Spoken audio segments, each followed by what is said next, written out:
you are like me and don't like wasting all your hard-earned money at the dealership on basic services you can accomplish yourself, then this video is for you. My name is Nathan, and today I'm going to show you how to change the oil and oil filter on my 2015 KTM SXF350.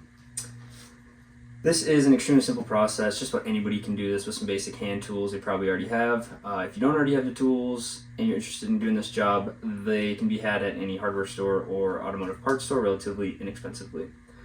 The job itself, step by step, is very similar for most motorcycles, with the major differences just being the type of oil you use and the locations of the drain plug and oil filter. There are some exceptions to that, so if you have the same bike as me, feel free to follow along. Otherwise, if you have a different bike, just make sure you check your service manual before you start for any oddities or special scenarios.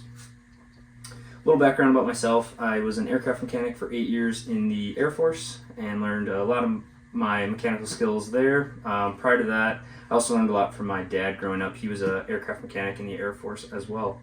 That being said, you don't have to be a mechanical genius to change oil on a motorcycle. It is an extremely simple process. It absolutely baffles me that a lot of people spend so much money at the dealership on a job that can be done in 10 minutes. The tools you're going to need for this are a 13mm wrench for the drain plug, a 13mm socket and extension for the oil screen, a Torx T30 and ratchet for the oil filter housing.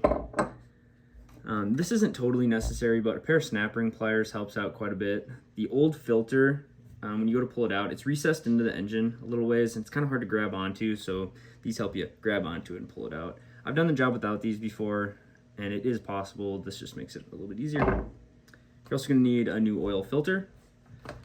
A new drain plug's a good idea. You don't necessarily need to replace it if it's in good shape, but the crush washer underneath it needs to be replaced, and they usually come as a pair, so you might as well place them both. You also need oil. This model takes 10W50 or 10W60. The 1060 is for harsh operating conditions, and the 1050 is the standard. It holds 1.1 liters or 1.16 quarts. Okay, now that the bike's up on the stand, this is the oil filter housing with the T30 top and bottom. This bolt right here underneath your shifter lever is your oil screen, 13mm, and back in there is your oil drain plug. It is easily accessible from the bottom if your skid plate has a cutout. I have an aftermarket skid plate, mine's got the cutout, not all of them do, so if you have to take it off, there's usually just 2 bolts in the front and 1 bolt on the bottom, and those will be T30s. Okay, now we'll take the little drain plug out first.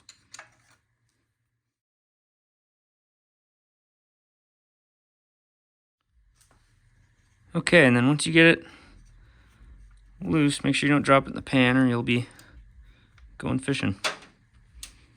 Now once you've got all the old stuff out, you're gonna inspect your oil screen for large chunks of metal or debris. If it's all clean, good to go, put it back together. If you find anything out of the ordinary, you're not comfortable with this kind of stuff, you're gonna wanna get a professional to take a look at it before you continue on.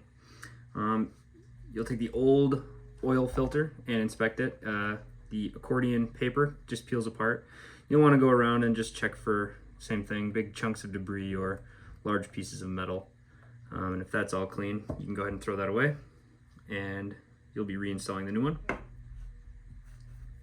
Then before you put everything back together, make sure you clean everything really well. I usually just use brake parts cleaner. If you don't have that, you can just use some clean rags and make sure there's no debris anywhere.